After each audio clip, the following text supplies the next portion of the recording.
Bonjour mesdames et messieurs. Je suis un grand dispositif de production d'énergie renouvelable pouvant être installé sur le toit de votre maison. Je m'exprime aujourd'hui via la doctorante Hiba Beji qui me donne la parole. Je vous laisse deviner qui je suis.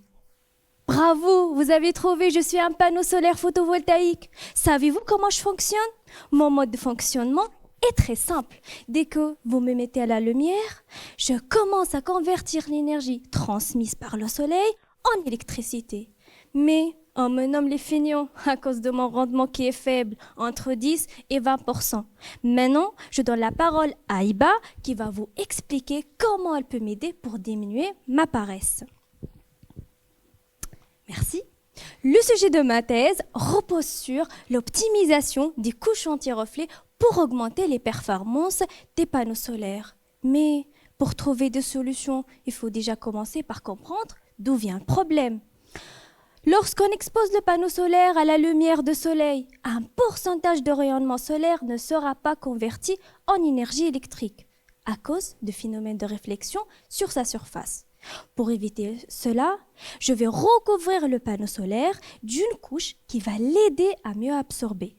Mais pour avoir des couches de haute qualité, la fabrication se fait dans un environnement très propre, c'est-à-dire à une pression proche de la pression de sol lunaire. Dans ce cas-là, est-ce qu'il faut voyager sur la Lune pour fabriquer mes couches? Ne vous inquiétez pas. Grâce à une cocotte minute inversée, installée à l'Institut de chimie, j'arrive à fabriquer mes couches les pieds sur terre. Et pour bien cuisiner, il faut des bons ingrédients. Pour cela, mes ingrédients sont des gaz non toxiques, du méthane, de l'azote, de l'argon. Les quantités de chaque ingrédient sont estimées en fonction de nos besoins. Mais j'ai un secret de grand-mère pour réussir ma recette qui va donner un caractère au plat. Vous connaissez déjà tous les 3 états de la matière, l'état solide, liquide, gazeux.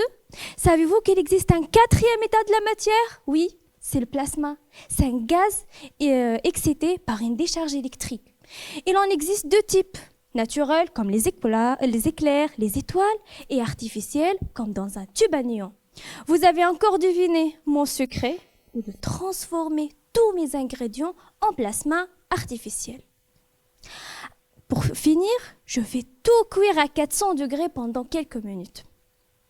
Après avoir goûté ma recette, mon ami le panneau solaire ne sera plus un feignant.